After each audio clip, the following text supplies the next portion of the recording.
This project is a real money maker, and it's so easy to do and so cheap to do. Get yourself some cheap pine pieces like this, or any shape that you want. I'll link some in the description below. You can often go as well to your local timber merchant and get offcuts and cut them yourself if you've got that ability, but if not, you can buy these really cheap. Now I'm going to be using the T-Expert wood burning paste, but I bet you didn't know that you can do this with it. First of all, I am going to paint these with normal acrylic paint, and it needs one coat, but if you want to do two, but one good coat will be enough for you. Give this a coating of wood dye, because I don't want the pine colour to be on there. I want it to be a dark wood, and this is an Indian rosewood, and it is a really nice colour. Brings out the grain and everything. So I've got those fully painted now. I'm really pleased with how they've come out, but we need for them to be completely dry before you do the next stage. And I've got a cheats way of curing these and drying them up. So what I've done is stuck them in my tumbler curing machine, because I use it for a lot of different things, and that'll dry those really, really quickly, ready for the next stage. These are nice and dry. It took about 20 minutes to get those dry. So I'm going to put those to one side. And what I've made here is some stencils, easy to make. One of them says home sweet home, the other one says love, live, laugh, and they seem to be really, really popular sayings, and I'm going to use these as the stencils on here. Before I do that, what I am going to do though is put a little bit of this tack it over and over everywhere, because I've found that when I use stencils on wood, this works really, really well. Spread it around until it's fully covered. Now I will probably still get a little bit of bleeding with it, because I am very heavy-handed, and I know that about myself. I hope anyone that's noticed has noticed I've put that on the wrong way. So if I put that on now, it's going to say, so I need to wipe that off and redo it exactly the same, and that's what I will do with this one. Well, this time I've actually painted it on the right side, so I'm going to eyeball this. I want more space at the bottom than I do at the top. There we go, so that one's on there. And this one I'm going to try and place middle. And then in the wood burning kit you get a little scraper as well, which is quite important. I wear gloves because I never really know what these things are going to do to my skin. You want to put on as thin a layer as you possibly can with this. Less is always more, but make sure that you've got it all covered. And remember, I'm not doing this on bare wood. I'm actually doing this on stained wood and painted wood. So a really, really thin layer.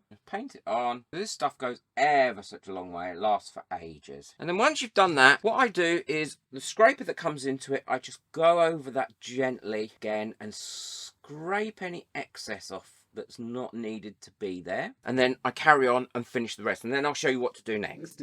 Then once you've completely covered it and you've scraped everything off, you can take off your stencil. These wash really, really well under cold water with a little bit of dish soap on. And then let that paste dry completely. It won't take long. If it's taking too long for you, then just go over it with a hairdryer. But it gives a much better result if you let it dry before doing the next stage. Now, I always put my things on a fireproof board. I'm just cautious before I do anything. And all I'm going to be using is a hot air gun like this that has a regulated temperature on the back. And I'm going to have it on quite a high temperature. And then I'm going to let that heat up quite a bit first before I try it. And now what I'm going to do is go around and just make sure that that is all dry before I do anything else. I'll probably try and edit this noise out of this thing so you can hear me better. Yeah, so I'm sure that that is all dry now. And now I start to move it around like this, but slower. Start to see it burning in. Look at that.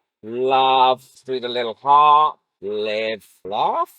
There we go. So that's all appeared. And now I can push that to one side. And look how wonderful that did that, even on top of that stain. And you'll see the same happen for the actual paint as well. Keep it moving. Don't be tempted to hold it in one space. I must have splashed some of this across here, which has given me a great opportunity to actually show you that even though you've painted it underneath, you can always go ahead anywhere you like and touch this up now. I think I need to add a little bit of underpour under this sweet here. So I'm just going to tidy that up as well before I do the next stage.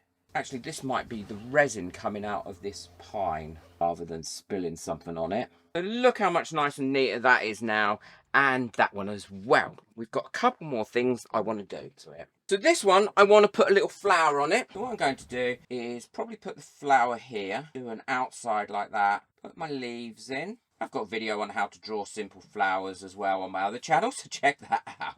There we go, that'll do. And a bit of a stem coming off there. Should I put something up here? I think I will. Do you know, I'm going to put some wiggle coming up there, and the same with up there. And off here, I'm just going to draw little leaves. How simple is that? And now I'm going to paint those in just using some acrylic paints. But now it's our time to put the resin on these, and I'm using my leveling table because I want these to have the best chance of being nice and level when they're finished. And I'm going to do them both at the same time. But look how pretty that one is now.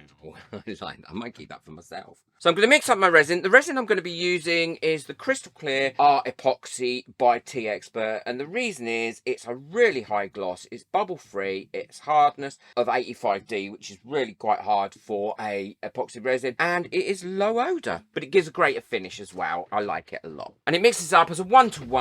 And it's really easy to mix, and it's normally cured within about 12 hours. So now I've got that all ready and it's all mixed, all I'm going to do is pour a little bit on to bring out those lovely colours. It needs a second coat because I have it patchy. I don't mind about that, but can you see I'm applying this with a stick rather than anything else, bringing it to the edges and then feathering it off those edges, going all the way around. And I shall do the same for this one too. Because this resin is a self-leveling resin, it will find its own level, and that's why I want to put it onto the actual leveling board first, so it doesn't all run off one side, because none of my workbenches are level in my room. Okay, and now I've got that right up to all the edges, I can now start to add a little bit more resin on here and let that find its own level and do its own thing. Now, because this is wood and I haven't sealed it first other than with paint, you are likely to get some bubbles come up. So keep an eye on it. The bubbles will come out of the actual wood itself, and then just go over it with a torch or a long neck lighter. Because it's not a silicone mold, it's fine to use a torch on this one. These are all finished now, and they have covered in resin amazingly. I mean, look at that. And again, lovely and hard. And that is the beauty of the Tea Expert Crystal Clear. As I said before, it's a really high gloss, which you can see there.